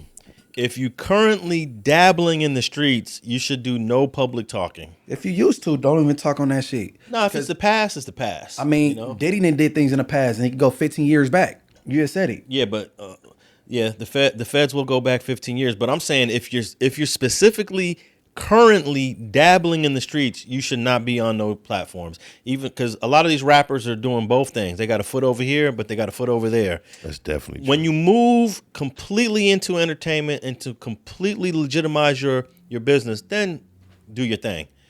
Because then you become a target for the federal government. I think rappers, successful black rap moguls and all that, they are targeting, I think, it's a competition within the feds. Well, I think there's a lot of rappers that have successful careers without having the police on them. Like T.I.'s a good. I don't know why T.I. always come up, but T.I. shouldn't have been having a bunch of guns in his car. You already a successful rapper. Hire a security guard. Hire 2 dudes for security that are strapped, and you don't got to worry about buying Uzis and AKs and 9mm and 380s and whatever else you had. Okay, they hell bent on Boosie though. Man, the state, they got the same exact evidence that the state had. They dropped it, but they want to drop it and come back. All this. Yeah, they got it out for rappers. I'm telling you. Boosie, I believe, was unfairly targeted, but there's not a lot of people. There's not a lot of Boosies that are getting unfairly targeted. How many more Boosies can you mention? Most of these rappers that are getting caught up are doing dumb things. You have to throw some names out there. I'll say Boosie with that little video where he had the gun in his back pocket or in the small of his back. Not wise. You know that kind of. But in this line of work, he got caught in somebody else's investigation. Mm-hmm. That could have been a prop, man. Yeah. Why they assume that? Like they just got it out for rappers. But look at all the rappers that have done some dumb stuff that got caught up. I want to believe and I want to hope that the federal government is really targeting people they really think are active. You know, not. Boosie, yeah, definitely Boosie is one. I'll say y'all got, the feds, y'all feds got it wrong on Boosie. Give bro a break. He ain't doing nothing. Let him go. When you listen to Boosie speak on the Mav Hoffa expert opinion, you might get an idea why they on Boosie ass currently. He was very arrogant and ignorant, and a lot of things he said about how he would react to legal situations. I don't even know why Mav Hoffa asked him certain questions, but I definitely don't know why Boosie answered them in the way he asked him, like, yo, he talk all this gangster shit, son, word up, whoa, whoa. So you rolling around, you know you're rich nigga. You say you keep it on you at all times. What happens if you get pulled over and you got it on you? And then Boosie proceeds to explain his plot plan that he has in place for somebody else to take the charges for him. Okay, see, that's doing dumb stuff. Yeah, it wasn't wise. Yeah, that's doing dumb stuff. All right, more Diddy news. He's been officially taken off of suicide watch as family visits him in what they're calling a hellhole NYC federal cell. I don't want to hear that because it been a hellhole before he got there. So Yeah. If they didn't fix it before Diddy got there, we don't give a All right, let me read a couple lines from this. It says, Sean Combs appears to be settling in his hellhole prison digs. The disgrace, this comes from the Daily Beast, so the terminology and the verbiage is the writer from the Daily Beast. In fact, I'm going to shout out the writer, Josh Flallow. This is his words, not mine. The disgraced musician has been taken off of suicide watch and has been visiting with family who traveled to meet him inside the infamous Metropolitan Detention Center in Brooklyn. An attorney for Combs, who's 54, has insisted that his client was never actually suicidal, but was put, this is a typo in the article, but put on watch because it's standard for big name celebs who are taken into federal custody. Okay, I never heard that before. Me neither. Not as far as the feds go. Yeah, the New York facility, which is plagued by rampant violence, which Spider just said, and is known to have poor care for detainees, even by jail standards, will be Combs' home as he awaits trial after a judge denied him bail twice this month, which we just discussed. I don't believe leaving was out was a typo either. I think it reads well without was. It's still correct English. What part? When you was like, but put. Okay, I'll read that sentence again. Yeah. An attorney for Combs, who's 54, has insisted that his client was never actually suicidal, but was put on watch because it said both. It says sorry. But put was put. Oh, my bad. Okay, you're right. Okay, early reports suggested that Combs' first days behind bar. There's a lot of typos in this Daily Beast article, and Daily Beast is one of the top. That's an official. Yeah, this is a national reporting news website. But early reports suggest Combs' first days behind bar were hellish, with him potentially being so scared and paranoid that he'd avoid jail grub. That's not that deep. They over sensationalize it. Avoid jail grub, but walking to the chow hog. Or just eating it. I guess. Okay. I go to county jail, but I don't eat for like 2 weeks. I know. I don't even want a dookie. I don't want to eat that. And you lose like 10 pounds like that. You so do. Oh, yeah. God, I don't want that. Diddy's attorney, Mark and Agnifilo, this is the guy that you guys said wasn't doing a good job, labeled the article as BS. He told the Daily Beast in a statement last week that his client was doing quite well under the circumstances. So we get the point. He's off suicide watch, but really wasn't on suicide watch. Right. It's just a formality according to the federal prison. I don't know. But they did make a big deal about him being on suicide watch in the media. We were like, oh, shoot, did he really go and try to kill himself? But nah, it's a little inflated. Yeah, I kind of assumed that. I don't know if I heard reports that it was standard because he was high profile and I just agreed with it, or if I thought of that myself, but I never thought he was really in there, and they assumed he did something that gave them indication he wanted to kill himself. Hey, I just learned that whenever somebody mentions suicide or says suicide or talks suicide, you should never underestimate it. Because people who commit suicide for real, are people that you would not have thought have done it. Why shouldn't that human being have that prerogative over their own life? I would just say because it's sinful, first and foremost. Biblical. Yeah.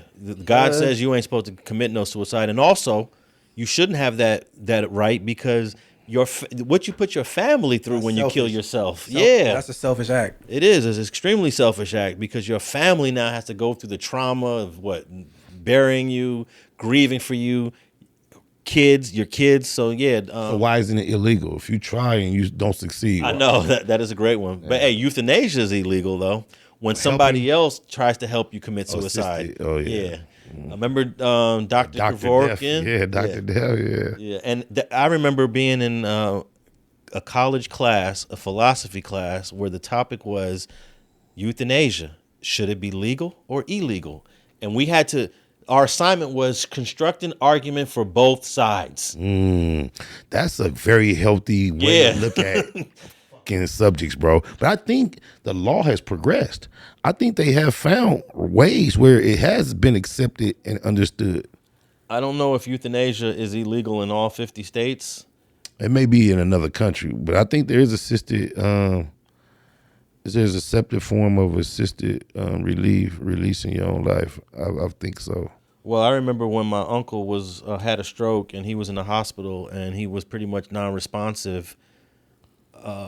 He actually had a document that said, I don't want to be on any machines. Oh, that's it. Right? But my aunt told the hospital, let's just see if he can come out of it within the next day or two. After he didn't come out of it, then my aunt said, well, we have a document that says he doesn't want to go through this. But because my aunt initiated it, the document was no longer legally required for the hospital to abide by. You have to do it from the jump. So once my aunt said, let's see if a day or two will save him, that document becomes irrelevant now. You got to do it from the jump. At least this was in Puerto Rico, by the way. So I don't know. Definitely not speaking for the law in different states. That's interesting. Just on the thought, I love you, Auntie Abby, my favorite auntie of the whole world. We just buried her last week. But when we got the call, she had been in the hospital for the better of 2 years, struggling with her health. But when my mother got the call to come down to the hospital in the middle of the night, she came and got me, and I rode with my two aunties to the hospital. And I remember when we got in the hospital in the room, they was pumping on my auntie like they was trying to revive her. And I did them like this, and they immediately stopped. As soon as I put my hand and after we left, me and my mama and my auntie, we agreed. We thought that was a performance. I think she was gone. And once they knew we entered, it looked like they was like just trying to show us. But as soon as I said, nah, don't do that, they stopped immediately. Check this out. Euthanasia is illegal in all 50 states, but assisted suicide is legal in some states. It's assisted suicide is legal in California, Colorado, Oregon, Vermont, New Mexico, Maine, New Jersey, Hawaii, Washington, California, and DC. Yes, but the status of assisted suicide is disputed in Montana because I guess there's a thin line between assisted suicide and euthanasia. Because now I'm curious. It's the difference between euthanasia and assisted suicide. Yeah, there is a difference. And involuntary euthanasia is illegal in all 50 states. So I guess euthanasia is what you consider just relieving someone of their living conditions. Hey, what Dr. Kevorkian was doing I thought was assisted suicide, but they were calling it euthanasia. Because suicide is self-decision. He's just relieving them of what he feels like they're suffering.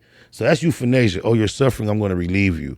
But attempted suicide is when the other person asks your assistance. And I never heard of this term involuntary euthanasia, but yeah, that's because I see you suffering, and I want to relieve your suffering without you don't give me no permission. I just kill you because I don't want to see you suffer no more. Yeah, that sounds like what involuntary euthanasia is. But he's not on suicide watch, y'all. Hey, Diddy gonna have to go through what everybody else has to go through when they're in custody facing trial, and hey, the food is not the best. Hey, I'm sure he got some money to some commissary to get. Yeah, and whatever he don't have right now, he can get off the unit immediately. And here's what's interesting. For those who've never been to jail, you can get candy bars if you want. You can get chips. You can even get milkshakes and cake in jail. That's a new one to me. You never got a milkshake? Not a milkshake, okay. No. But yeah, there's a lot of amenities, but it costs money. This is not part of the normal food you get served on your tray, right? Your tray just has what? A slice of bread, a main dish, maybe some mashed potatoes, Milk. The fat a food, carton of milk, right? fat food better than the steak though. That's what I hear. Yeah. What I hear, so shit. What do you think about the fact his lawyers say he may take the stand? Oh, well, that's a whole nother topic that I'm not really prepared to talk about because it all depends on your criminal history and what you're there to defend. What type of lawyer tells the world they strategy?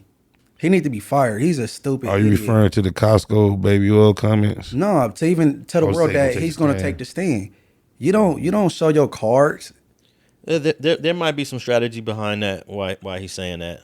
You feel like he should fight this case in the court of public opinion? You have to because the feds are doing it, and the feds are doing it. When they indict you and have a press conference, and here's the 15-page document, we're about to ship that to all the media outlets. They're doing the same thing. But he's not doing a good job of painting them in a good light. He's doing a horrible job. Well, it's too early for me to judge his attorney, and we don't even know if this is going to be the attorney. Hold on, but why is the judge talking to TMZ talking about it's a Costco buy every house he got? He buy it in bulks or some shit. He does come across less than professional to me. No, that dude need to be fired. He need to be relieved. A lot of his statements come across less than professional. Well, he's the attorney right now, but he might not be the trial attorney. You know, Diddy's legal team is going to be like 4 or 5 attorneys. But when is it comes down to it. this dude one of them dudes that you respect? I haven't never even heard anything he said, so I could tell. I can't speak on him. I could tell because that dude is horrible. All right. I wanted to also discuss Shyne's comments regarding Diddy's indictment. Shyne has spoken about Diddy in the past since he's been out of prison and since he's been in Belize as a politician doing his thing. But this is the most vocal he's ever been about Diddy. So let's play this clip of the politician from Belize. Shyne Poe. When I was a 18-year-old kid, just wanting to do nothing other than make my mother proud and make Belize proud and do what all of us want to do, be recognized for our talent and take over the world. I was defending him, and he turned around and called witnesses to testify against me, and he contributed. He pretty much sent me to prison. So that is the context by which you must always describe that relationship. Yes, I forgave, I moved on, but let us not pretend as if I was in Miami for Thanksgiving and Christmas. Well, I saw you spent a birthday with him, man. I saw a birthday cake. I went again to do a charity event for impoverished youth in London. So let us not lose sight of what the cold hard facts are.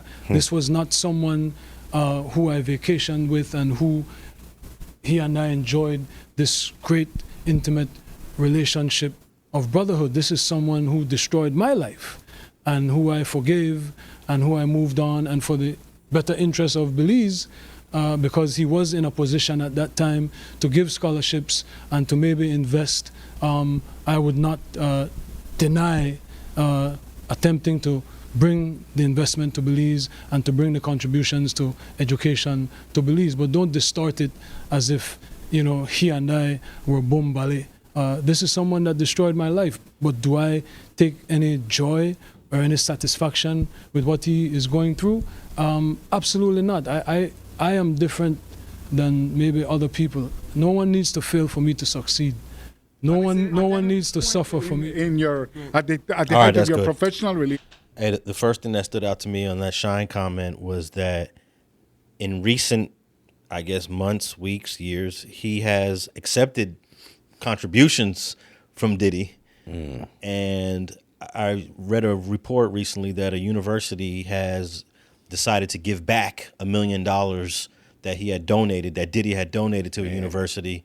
And at some point, Shyne is going to have to give back all that money too as a politician. He don't have to, but it doesn't look good that you've accepted this type of donation as a politician. But even when you get found guilty of a crime, you have to pay restitution. I think Diddy owes him restitution. Yeah, I think the money didn't go to Shyne. It went to even better. I'm not he was doing even for the kids. Yeah, I'm not even personally benefiting. Yeah, I don't think he should have to give anything back. No, I agree that hey, when you make a donation, you know, it's for that cause. Yeah. And if it's And to you help actually kids, owe me, bro. Yeah. You feel me? So if I'm not an enemy of your life trying to kill you, and I'm going to accept you trying to like at least. But it's considered dirty money now. That's the thing. When it's considered dirty money, and you use this money to help kids or to, you know, provide housing and food, it doesn't sit right on people's conscience that you use this dirty money. So I could understand by people giving it back, but I'm not tripping if people don't want to give the money back.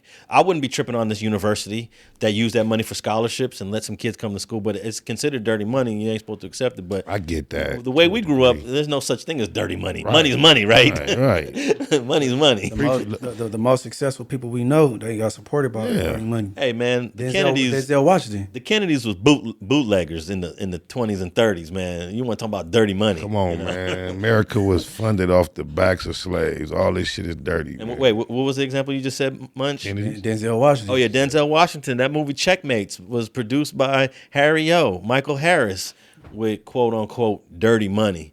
You know, for one of the greatest actors of all time. You know, I'm sure that he ain't losing his fan base, Denzel Washington, because he got put on with some dirty money. And a significant part of our economy. Let's keep it real. We have our economy above ground, and we got our underground economy, and they're both intertwined.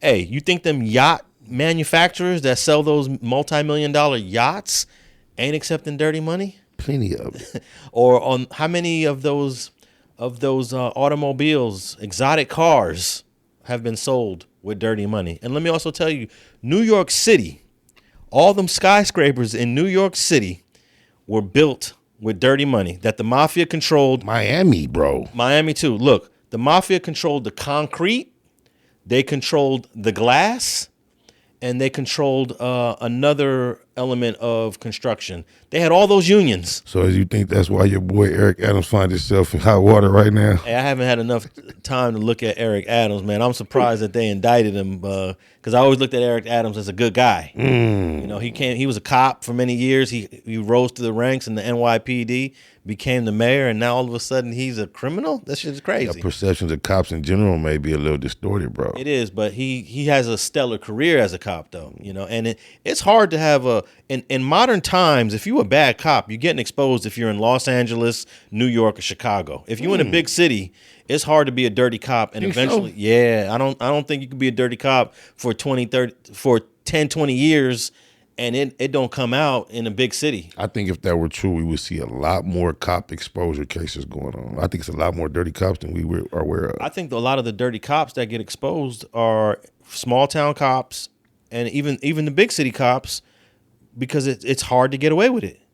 It's hard to be a trafficker of guns, drugs as a cop and do that long term. Long term. Yeah. Yeah, we just talked about Officer Inglewood, huh? Baca. Yeah, Inglewood. He got cracked trying to beat Training Day. Yeah, and I'm surprised that he was like 20 years in when he got caught. Yeah.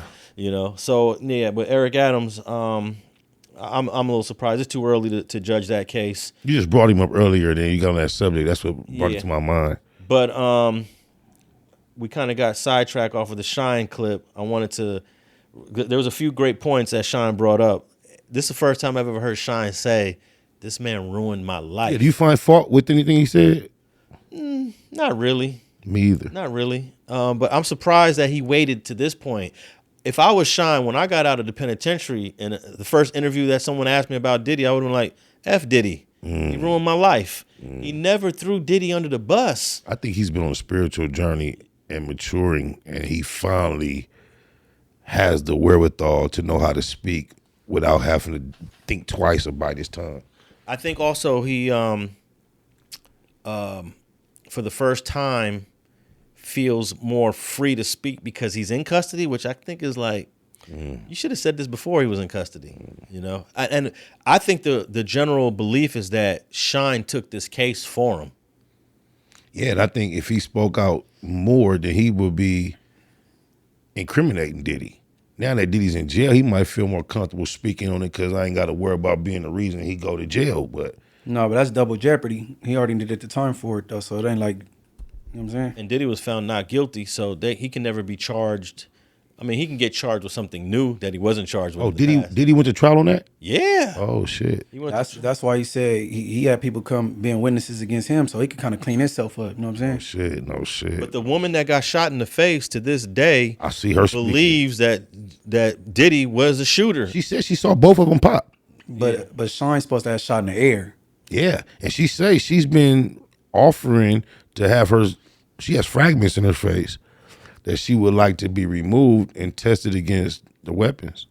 Yeah, I'm not so sure how credible her story and her version is because it's been so long and she didn't always tell the same story. But I'm not going to hold that against her because sometimes it takes a year or two to realize, wait up, I remember seeing that dude in the corner of the club and he had this and he did that. Sometimes, you need self-reflection to figure out everything that happened. That's not the case when we talking about Puff Daddy that's hopping in the camera every chance he get, talking about take that. You know who shot you.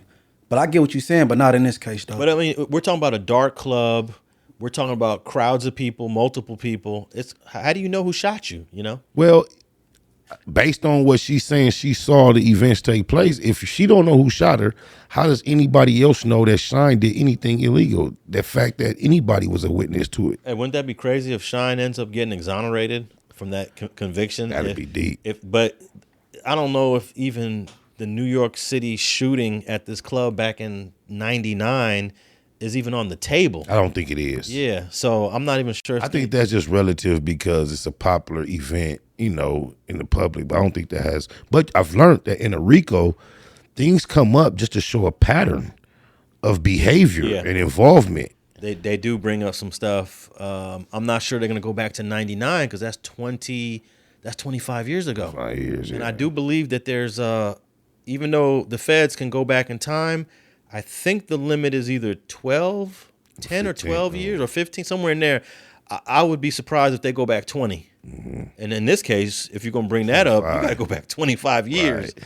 So I'm not sure. But the feds are clever. They might figure out a way to integrate this 1999 case. But yeah, he was fully acquitted of that, Munch.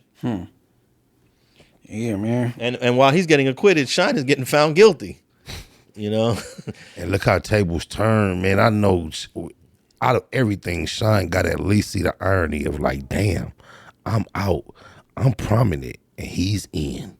That has to be at least some gratification for the young man, bro. Yeah. God damn. Yeah, and the last thing about the Diddy case I wanted to talk about is some new allegations about a high-profile person that apparently was involved in these freak-offs? Is that what we calling them? You care to guess who you think it is? Well, let me play. We don't have a clip, but let me read this article. This is from People magazine. Lawyer for Sean Combs' accuser claims she saw high-profile person featured in tape allegedly connected to Diddy. An attorney for one of Diddy's accusers, and the accuser. Let me see if the accuser's name. Yeah.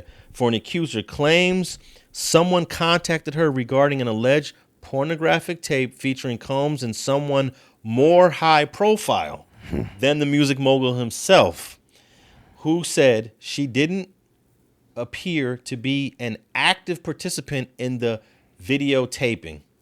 Ariel Mitchell Kidd, a lawyer representing a woman, claims she was sexually assaulted in 2018, revealed in a new interview with News Nation that she was separately contacted by someone who wanted me to essentially represent them in the sale of a pornographic tape featuring Combs, which she declined.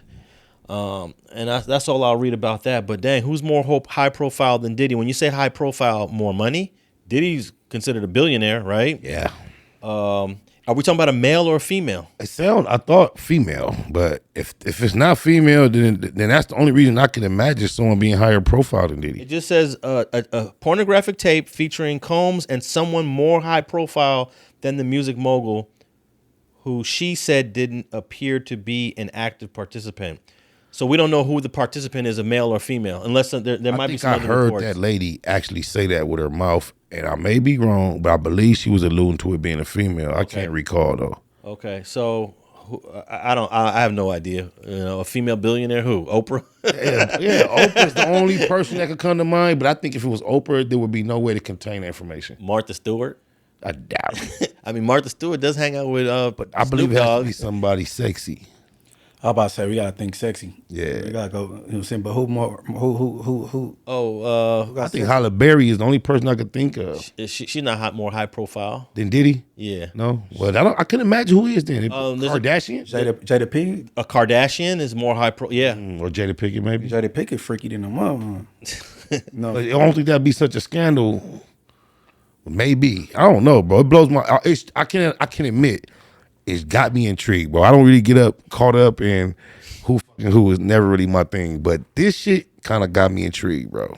Hey man, this Diddy case is gonna reveal so many things that supposed to stay secrets. And I'm a big proponent of this stuff. People's sexual history should be secret, you know, unless it's illegal. Or if it's deceptive to the point where you representing you are like us, but you really like something else. I don't think I'm not keeping that secret if I find it out from nobody. Oh, you basically saying if somebody is actually bisexual, but they pretending like they're heterosexual. No, And I find out, and you find out, I'm not feeling obligated to keep your secret, bro. A man trying to act like a woman. yeah, because there's a lot. Or you dealing with the Duke shoot with boys, but you acting like you hetero. We find out you on the down low. Man, I'm not cool with that. Yeah, because there's a lot of consequences that could happen when women are dealing with men they think are heterosexual, and they're not. Hey, I knew a girl that actually packed up her apartment, moved in with a dude, moved to Texas, lived with this guy, and she told me about a year and a half later, she found out the guy was gay. And she had kids from a previous relationship, and she had to move out. And I asked her, how'd you find this out? She said one day he sent her a picture. He texted a picture. You know, you text pictures back and forth with your partner. And she said there was a little logo imprinted on the bottom corner of the photo. So she went to look at what that logo was, and it was a gay website. Wow. And so she confronted him, why is this picture got a gay website logo on the bottom corner that you sent me? And that's what exposed it all. Wow. And he admitted to it? I don't know It how. sounded like he could have wiggled out of that.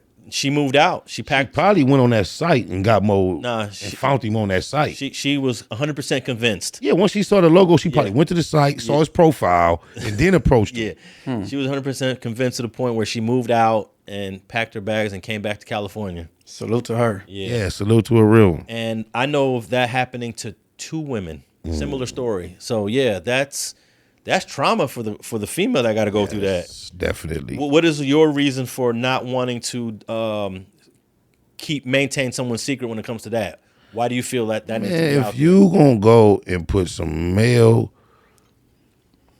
dookie on the tip of your thing and go home and then might slide up in some punani that I might fuck on, yeah, you contaminate New Orleans, bro. Yeah. Yeah. All right. Well, that's the last of the Diddy updates that I have, man. We went a little over. It's all right. We a whole week off, man. We had a week off. I guess we had to get it in, little extras. Yeah, we got it in all right. And what is any things you want to update the people with? Munch, we'll start with you. Oh no, same old script. Just getting back to the content. We just chilling. Yeah. Spider? Black Box, Cliche 93, Cypher coming soon. I think we just got the last submissions, man. We gonna tie a knot in it. We're gonna do a film date soon, but we got all the verses, so stay tuned for the Cypher. All righty. And I got some new interviews dropping on Street TV real soon.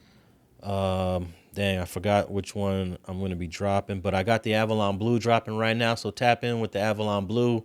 A lot of people didn't like the younger homie that's sitting next to him. I didn't realize there was going to be such a negative backlash to the little homie sitting next to him. But the interview itself is very informative because Avalon Blue goes way back to the history of Phi Trey Avalon. And don't forget that we are on all podcast platforms, iHeart, Spotify, and we're also on YouTube. You can listen to the audio of this on YouTube as well. And thanks for tapping in on another episode of Straight Politicking.